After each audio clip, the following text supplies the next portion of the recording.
All right, boys. So we saw Guardians of the Galaxy Volume 3 again today. We've seen it twice now, Twice and now. I think two times is the perfect way to see this movie because, man, there's a It lot. really is the perfect way to see it. It really two is the times, perfect yeah. way to see it two times.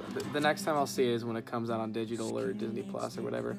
I definitely want to make a movie, just like a big analysis, a video essay on it Of all three. for all three. And this one in particular is just great. We're just going to dive right in. The opening intro, we see Rocket's, the beginnings of his life, and the hand grab going into the cage. My hand looked really fucking weird there. But yeah, the hand going into the cage, seeing baby Rocket all scared, shaking, and then it goes to him present day. And what's really interesting is I really wanted this movie to have an opening dance like the previous two, and it doesn't. It's a very somber tone that we haven't seen before in a Guardians movie or really Marvel movies that much in general. We don't really see an opening like this that much. And I fucking love it. It is so good. I think the song choice is great. It's like stuck in my head. I'm gonna go into school on Monday, and I'm gonna be playing that shit. And Creep. I don't care. Like, it's so damn good because if you listen to the lyrics, it follows that Rocket. The way Rocket is feeling goes with the lyrics of the song. It blends together so well. He just walks around in nowhere listening to the music and he's humming it and he's kind of singing along, and it's just like, it's such a perfect way to set the tone for the film. It adds so much character. It adds so much character. It makes Yep. the characters alive. Mhm. That's how you would in real life when you're listening to a banger. Mm-hmm. And then we go up to Star-Lord. He's drunk and depressed about Gamora. You can talk a little bit about this one, Chad. Yeah, no, he's just very depressed, and I mean, you could tell why. And we also saw this in the holiday special. Wasn't he in that bar also? He was. He was in the bar. So that's one thing that I love about all these movies. I forgot about the holiday special And all too. these That, things- that connects well with this. And it connects so well. It interweaves. That's one thing that I want to touch on. Everything interweaves so fun, very well. And once we get into the middle portion of the movie, we'll talk about that more. But you know, he's very saddened. I mean, obviously with what happened in Infinity War, you know, and Endgame, Gamora it's not the same Gamora. But one thing that I do want to say, chat, like this Gamora that came back, it's 2014 Gamora, right? Mm-hmm. Like this, like it's the same version of Gamora of Volume 1, but before they met. Right. So don't you think the same charm could work on her? I mean, it started to. It started to, and I Little bit. think if it kept on going for a little bit more, I think she would have fallen for him. because There were multiple times where she kind of gave him the look too. it's inevitable because Yeah. that's the version of Gamora Yeah, that yeah. fell for him. Right. But right. yeah, no, he's just very somber. I mean, it's self-explanatory. I mean, you can understand why. And also, I mean, obviously, Rocket walks into the bar and he's drinking, and he calls him a raccoon, which is offensive to Rocket at this point. But in the future, I fucking in the love it. future. Oh my god, dude. And that's another really cool thing. Like he takes something Right. that like really like offended him and like wasn't. Yeah, and he like, embraces it. and he embraces it. Oh my god, it's so fucking good. But yeah, anyway, though. anyway, Oh my God. so like they're kind of bickering and they're not really having the fondest conversation. They're kind of angry at each other, and in the future, this really plays on Quill's like conscience because he feels bad. Like that's the last conversation that they had, like him and his second best friend, or well, that's what Drax wants to believe. But yeah, no. So that's one thing to keep in mind in the future. But yeah, anything else you want to touch on in the beginning in the intro? I really love just the set pieces. Nowhere like the actual structure is actually like isn't CG, like all of that they actually built, which is really cool. We're probably gonna discuss this later for another scene, but the cinematography is outstanding For everything. For everything. The practical shots. Yeah.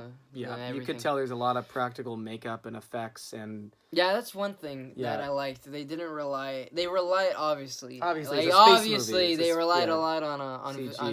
CGI. But the things that they could have gone for CGI, they decided they didn't. They didn't. They were very authentic. It reminded me of a lot of Like Star Wars, like early Yeah. Star Wars. even like I kind of got like some like old Planet of the Apes vibes when you went to yeah, Counter-Earth. yeah. Really cool stuff. I think for me, this movie, like when it comes to like the VFX and like the how do I say it, like the stuff that they made, like how do I say it, like the I don't know how to costume explain, designs? the things that's like that's not real, but like they turned into like like that they were able to portray. It's like it's almost like a mix between like the original like Star Wars trilogy and like the newer ones, like with like they were able to mix in like modern VFX and like older practical stuff. Like it's hard to explain, but I know what you mean. Yeah. So that's one thing that I liked. Like they didn't like rely on VFX for the stuff that they could have gone practical. Yeah, because they could have definitely gone CG for a lot of it.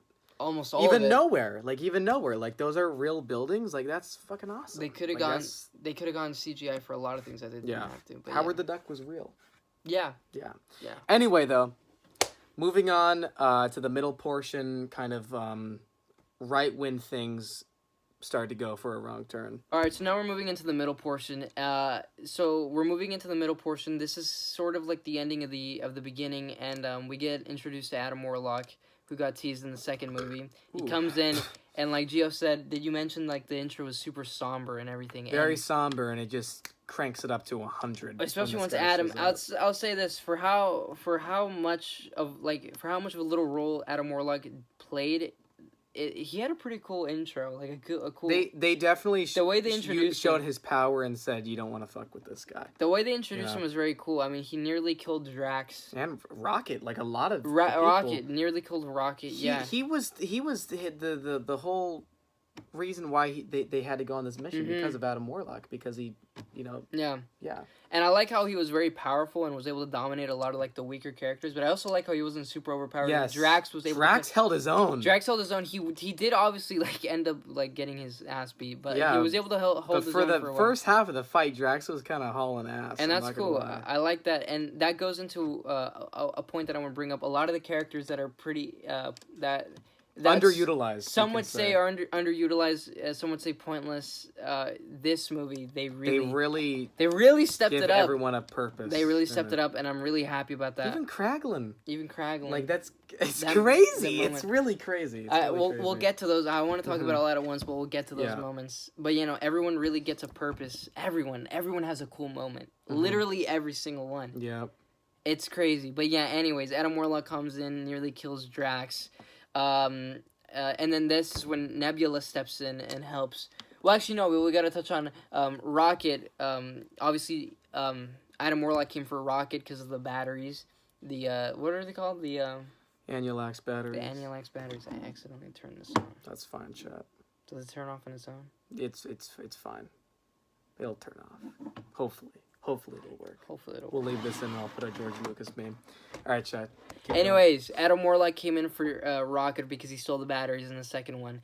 And he seriously damages him. He hits him with one of his beams. It hits, I don't know what it hits. It hits his chest? It's his heart. It's his heart. Yeah, it hits his heart. And then it triggers the kill code. It triggers, and it hits his heart. I know what happened. He hits his heart. I mean, Rocket isn't really the most powerful, so he's gonna take it. Yeah. He's a raccoon. He's a I mean, he's an enhanced raccoon, so he got hit, I mean, head on with that beam, so it's gonna hurt him badly.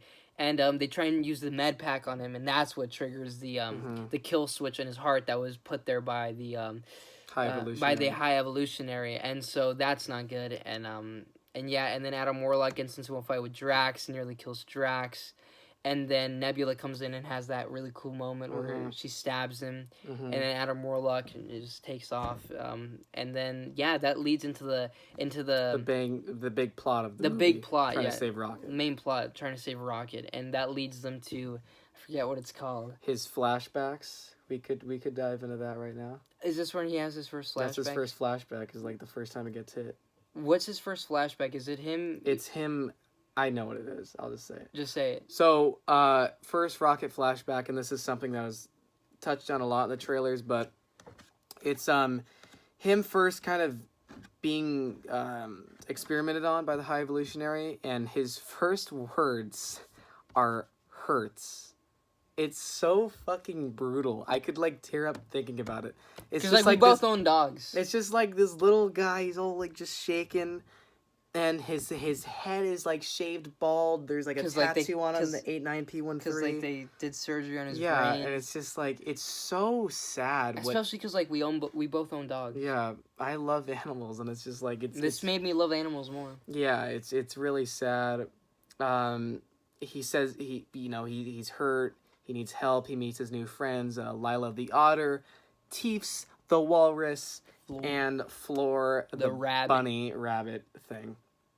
And yeah, that's our first flashback, and they cut to these throughout a lot in the movie, but I think they did it really well. One thing's sometimes I just hate in movies is when they like they'll do flashback things like this and they'll cut back. It'll be like the worst times. They handled it perfectly in this movie. Like it never dragged, it never cut the pacing. Like it was always like at a good moment. I think they really nailed that. So yeah, I think this kind of concludes the main plot. Now we're gonna lead into the journey aspect of the movie. Do you want to have any final thoughts before we get into the second part here? No, I mean after this, that's when everything kicks off and they lead into the main stuff. Yep. Yeah. All right, guys, we're into the next part. We're into the main. Nice. We're into. What the fuck? We're into the main journey of everything. So after Rocket is basically on his deathbed in a coma, they devise a plan to go because they need to get the the code to disable the kill switch. Yeah, in his heart. So they go back to where to the main corporation that did all this stuff for all his cybernetics and all the stuff that they did to enhance him. They go there. I forget what it's called, but I forgot what it's called too. It's the big it's like You've seen it in the trailers. It looks like a big butthole. big butthole. It's all the rings. It's all organic stuff. Mm-hmm. They go there. They're on their way there, and on the way there, they get hit by Ravagers, and that's when they meet Gamora for the first time. And yeah, we get introduced to Gamora, and she's very different. It's honestly it's weird. It is 'Cause weird. You're used to seeing the normal Gamora for these past 9 years. Yeah, like this sweet, but like Also like hard on it. You know. Yeah. She kind of reminds me of Tigress. Okay. But, Yeah, no, you're not wrong though. But, But yeah, no, it was weird seeing Gamora like it, but it gives off a cool dynamic for her and Quill to have. for her and Quill, yeah. But I mean, it works. It does work. I just wish that she didn't die in the first place. So And I don't think James Gunn wanted that I don't think he did want that. No, I really don't think he wanted that. But it the had to Russo happen brothers, they had to do it. for Infinity War. Yeah, but yeah, no, Gamora is good in this movie. I really like the bit when they're entering the planet, and Quill tries to talk to Gamora and say how On the much he private needs line. her on the private line. But it was And then it's the wrong button, and then it's like he pushes the button in for like the certain color of her suit for the voice to transmit through it. But then it's like the blue button's for the orange suit, the orange is for the blue. Like it's just all nuts. And then at the very end, Peter says like, "You guys are just telling me now." And then Drax says, "It seems very intuitive." I fucking love that. That's probably the best line from Drax. the whole comedy in The this comedy's movie, great. from everyone, from Quill. I think the only one that didn't have very comedic bits is like Gamora, Yeah. except maybe a couple. But everyone else was super comedic. Mm-hmm. But anyways, so that In a good way too. It's not like Phase 4 garbage. no, It's good. it's Like, good. it's funny. It's good. It's like, good stuff. It's good stuff. It's really Anyways, good stuff. they go through because of Nebula's super cool arm. We didn't touch on that. Mhm. Her new cool cybernetic nanotech arm is amazing. They cut through that. They obviously that funny little bit happened. And then I also really liked when because they cut the hole and they're going through. Drax just couldn't fit through. Yeah, that he was couldn't really fit funny. through. Anyways, we cut off there, but yeah, they infiltrate the base. They have many funny moments in there. Yeah, that's probably one with of the like best the sequences. guards and all that. I feel like a lot of that was improvised when they take hostage a lot of the people there. Mhm. They're able to get the code. They realize that it's on the head of some other dude that works for the High Evolutionary. High Evolutionary. We get more flashbacks. With Rocket. With and a it's just rocket. painful, man. It's just Painful. It's just rough. It's rough, and there's one in particular that we're gonna talk about later, and it's bad. Like it's really bad. Yeah, no, we're seeing his development. You know, he's very intelligent from an early age. He's And his voice, man. Voice. Like a little voice. Yeah, like, no. It's just like. But it's all good. So we leave there. We Rocket is in a very critical stage, and now we're going over to Counter Earth. Mm-hmm. Right. Yeah. Mm-hmm. Counter Earth. We arrive there. More funny moments with Drax when they land there and they get to the when they get to that one person's house, Mm-hmm. like those people, and it was very funny. And then from there they go over to the big ship. The First F-bomb in an MCU movie. first F-bomb. That was And a it very was funny pretty moment. funny, Nebula yeah. and all that. There was very funny moments too. But like when Drax like hit the guy off the motorcycle and all that. Yeah, he just stuck his arm. Well, that's a little later. That's a little But- later. But okay. I can't work with me. Okay. Anyways, we're back. And they had so now Quill, Nebula, and Groot head over to the High Evolutionary ship. They meet up there. The base. Pretty The much. base. They go in. Nebula stays back. Gamora is still with Groot, and then Adam Warlock comes in because he's trying to get Groot, or not Groot. Not sorry. yeah. He's sorry, Gamora's still with Rocket. Gamora's with Rocket. Adam Warlock is trying to get Rocket because he's trying to save his race, for reasons. But anyways, and so now Quill and Groot are on the ship. They're talking with it. We get the flashback. You want to talk about this? Let me discuss this. I knew this was coming from the moment they said they're diving into Rocket's backstory. Okay. The way it played out was that in this version of it, Rocket's friends, they try to break out, and it only goes so far as them just unlocking their cages. And the fact that instantly, like Lila says to Rocket, it's good to have, and then she gets shot. That hits. And then this is the first time in Rocket's life, or however old he is, I would say he's about... Maybe a year? No, I think he was in there for a while. I would say he's maybe 10. 10? Yeah. Because all of them kind of grew older and his voice changed quite a bit. He got taller too. I think maybe a couple years. I don't think 10 though. I don't 10 know. years. I wouldn't be surprised. I don't think 10 because I feel like that's too long. I think like maybe a couple years. I don't know.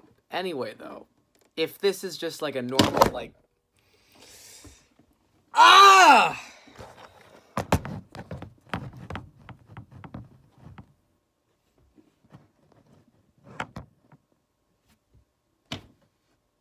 Okay. Anyway, yeah, Lila's death.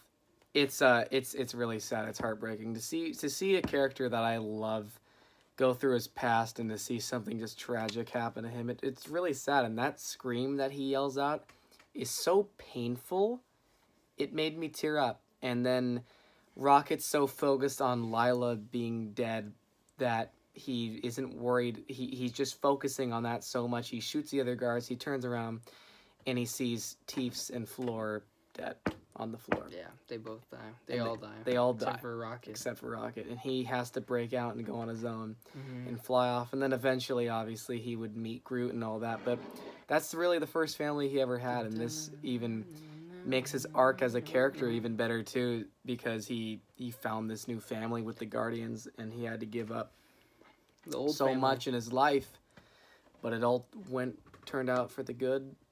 And then, yeah, we cut back to the High Evolutionary's base. Long story short, Quill and Groot escape. They get the guy. They get the guy with the thing that they need. Yeah. that they need. Head back to the ship, and they almost don't save Rocket's life. And what's crazy is that Rocket actually lives in this movie, and he becomes the leader of the Guardians, which is like awesome. But he almost doesn't. He does die. Like he literally dies. He flatlines. He flatlines straight up. He's like crossing through the afterlife, and he sees his childhood friends, and then Rocket's crying. He said, "I could have saved you. What did I do? Oh my, you're all dead." And then he's about to step across, and then Lila stops him, and she says, "It's not time. You still have a lot to do. You still have a purpose." Yeah. Don't scream. You know, you can't make this shit up. Don't you scream. can't make this shit up. You Just- can't. I just wanted a review. I just wanted a nice review. Just wanted a nice review. That's all I wanted. Okay. Wow. You know. This isn't a bit. You can't make this up. This is not a bit, you guys. Oh my. Okay, 6th time's the charm. Ready? Okay, All right, we're good. we're good. Okay. Dude, I'm actually gonna lose my mind. This is not a joke. We're just gonna go. Okay. Okay. Okay. So, Lila's death. Lila's death. No, wait. No. We're beyond that. I can't even think anymore. Okay. We're beyond that. So, It didn't don't. It didn't go. Didn't go. Okay.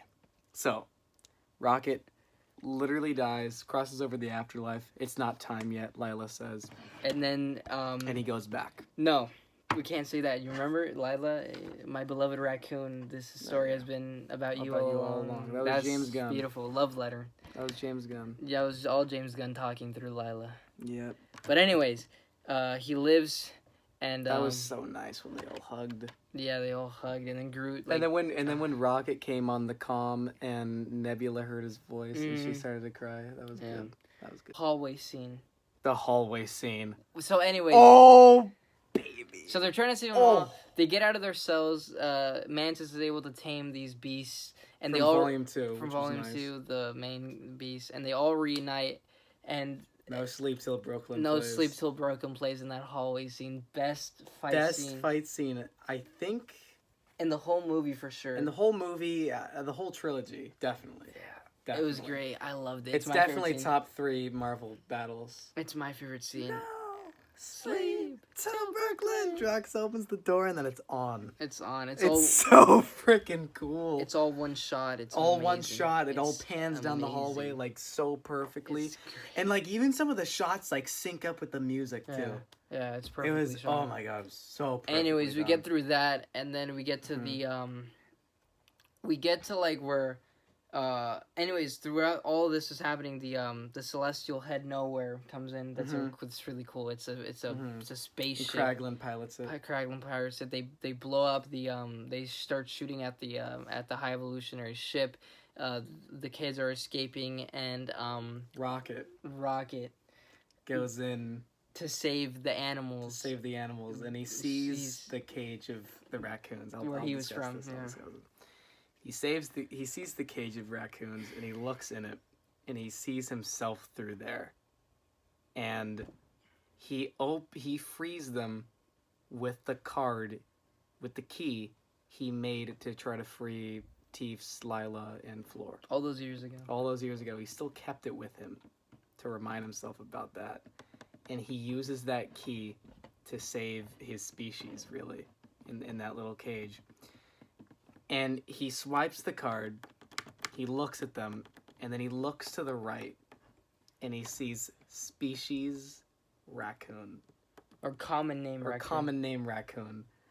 That was amazing. Because now he embraces it. And he knows now, like he really knows what he is, and it was so sweet, and he picks all of them up.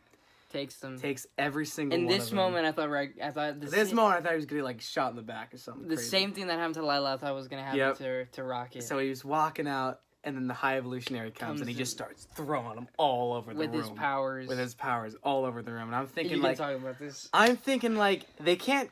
I don't think they're gonna kill him Mm. because this would be a dumb way to go out. Just be like, It would have like, worked if they just shot him and it was something Yeah. emotional. Yeah. Oh. We're fine. Okay. Yeah. Anyway, High Evolutionary's throwing them all over the place, and he sticks them up to the ceiling. He uses the gravity. And there's a callback in the very beginning of the movie that we didn't touch on in this review. He's walking on the ceiling, and he's testing out these gravity boots, this invention that he made because he's smart. And he's on the ceiling, and he reaches his hand down on the boot, and he taps it, and he goes down on the ground. But before this, the High Evolutionary is just screaming, saying, like, you're worthless, 89P13. That's all he calls him, 89P13, 89P13. Rocket taps the boot. He drops down. He says the name's Rocket. He cocks his gun, Rocket Raccoon, and shoots him right in the neck. That, I kid you not, I think that might be one of my favorite moments in Marvel. Yeah, it's great. That was so good, and then every single member of the Guardians Just gets a start hit on him. Beating the shit out of him. And then Beating the shit out of peel him. his face off. I don't know Peel his how. face off. I don't know how the hell they got away with that. That was crazy. That was crazy. gruesome. They peel his face Yeah. off. He basically dies. And that too, like, remember the whole time when Quill was talking about it's a face-off, it's a face-off. That was kind of foreshadowing the whole time. Face off. Yeah, Yeah. true. Yeah, Yeah. right. Yeah, because he was saying like it's a trap, but no, it's a Mhm. face-off because he knew it was a trap. But anyways, I think he dies. Gamora stabbed him. Mm-hmm. He No, he's stabbed. dead. He's Oh, dead. he's dead. The ship he's blew up. dead. There's no way. We didn't see him die, He's dead. but they could definitely bring him back if they wanted to. Why would they ever do that? Why would they though? do that? That would be Obviously, so but they stupid. could if they wanted to. But I think he's dead. And so then they save all the animals, everyone, and they come back. They have a talk, a team Mhm. talk. Well, we can kind of touch on the whole thing where Quill almost died, but that was kind of weird. I'm gonna be honest. Like when I first saw that, I was like, "Is he really gonna die like this? Yeah, no. Like really?" They're, But then Adam Warlock saves him. I love the little call to like the painting. Yeah, like the famous like painting. Yeah, no. We'll recreate a real quick shot, but But, yeah, that was kind of funny. he's saving all the animals and like his Zune drops. His Zune drops and he goes back for him. Like what the? Come on, like It doesn't have the same sentimental value. value. Yeah, you could have just got Like if it was the Walkman, that would make sense. Sure, because that's his mom. Exactly. But yeah. And They have the final talk. the team talk. Final team talk. Star-Lord And says, what I love about this, and this hit me too, and I actually didn't tell you this, but when they're all in the circle, and they all salute to Rocket as the new leader. you got emotional. I saw you. The theme, You started to tear up. I did. I actually cried. But the theme that played in the background was the same theme that played when they were all standing. Fuck. It's the same theme when they all stand up in Guardians 1.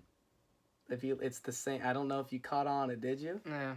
It's the same. Mm-hmm. It's the same theme. And what's great is that in that, Rocket was the last one to stand up, and he is in this one too. Yeah, and I think one thing that's very cool in the first movie, at the end of the movie, near the end of the movie, they all, at the end of the movie of the first one, Volume 1, they all, like, say, like, oh, like, Quill, like, Star-Lord, you're our leader.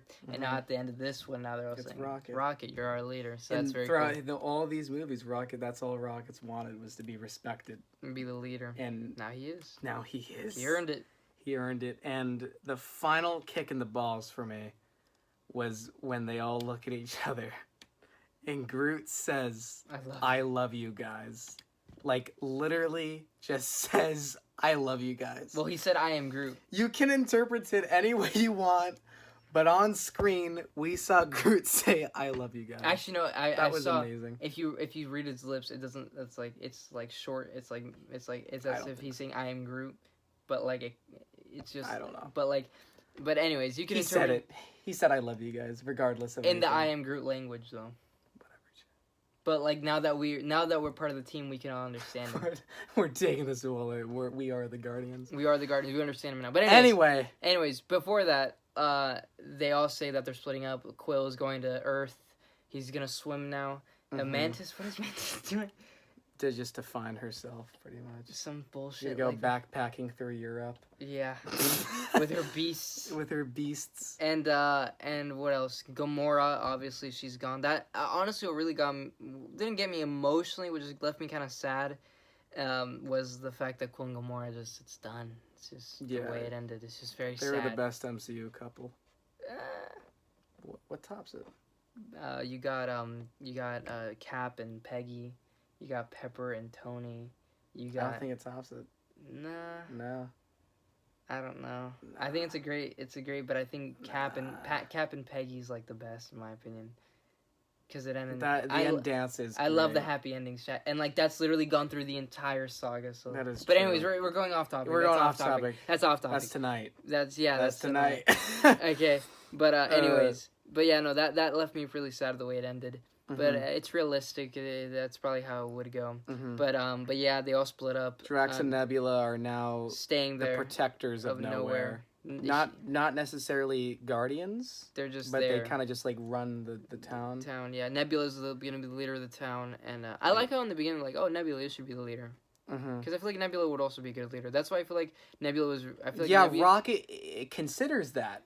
Which is interesting when they're all thinking who's going to lead the Guardians. He asks her. He's like, not... well, are you going to lead the Guardians? And then, yeah. Yeah, because like they have a lot in common. They went through a They lot went of, through 5 years just together. They probably grew a lot. and like they during probably got along well because they're both like, you know, like hard asses. that. Anyways, Okay, guys, the ending. they all split off. Not all Sad. of them. Not all of Not them. all of Like I them. said, Drax saves her. You know, Nebula says you're not Drax's story. You're made to be a Drax, the dad. And, Not the Destroyer, Drax the dad. yeah. That was good. And but yeah, Quill goes to Earth. Earth. Sees his grandpa. Gamora goes with the Ravagers. Mm-hmm. Nebula is the leader of the of Nowhere now.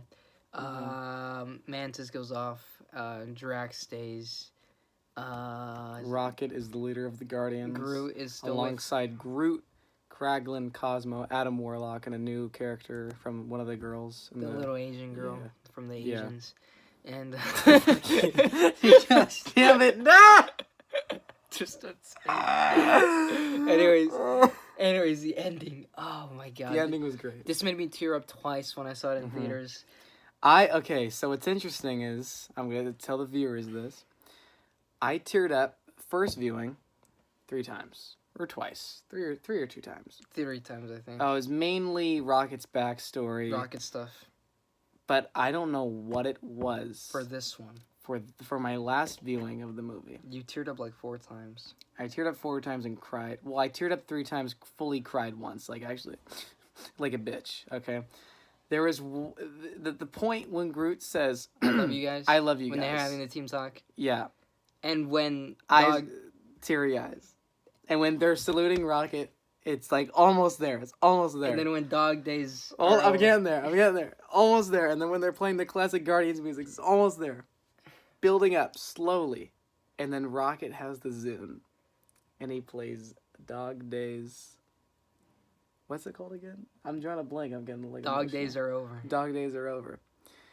Plays that, and It should be playing right now, actually. it will be right now. Yeah, no, it was great. And they're just dancing, and they're just having a Having good fun time. They're just time. having a fun And what time. I love is that through all the sadness, through everything they went through, they're still able to dance. Just, you know, have fun. Even though it's like, it's all dark and gloomy. Yeah, wasn't that the whole thing about even like the first one? Is like the whole dancing. There was like that thing Drax and Quill had, that discussion with like Gamora's a dancer. I mean, Gamora's not a dancer. You are. You need to find a woman that's pathetic like you. Like there was always like themes about that, and they never really embraced it and just let loose and have fun. Yeah. And this was the first time where they really just like. Just all started dancing, you know. I'm about to dance all over this phone and break it in a second here.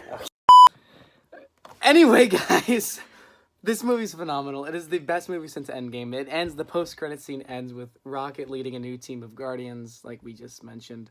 Post-credit scene. And it's great for the post-credit scene. End credit scene is just Quill and his grandpa doing some shenanigans, eating cereal. And it says the legendary Star-Lord will return. And that's very interesting. So we'll most likely get a spin-off. Most likely. And it was great. I love, my favorite parts were the hallway scene and when Dog Days Are Over starts playing. Yeah, as stupid as that sounds, like that ending song, like I cried, like I actually cried. The Dog Days Days are over. 10 out of 10. 10 out of 10 out of 10. It's so good. All right. Peak. See you later. guys.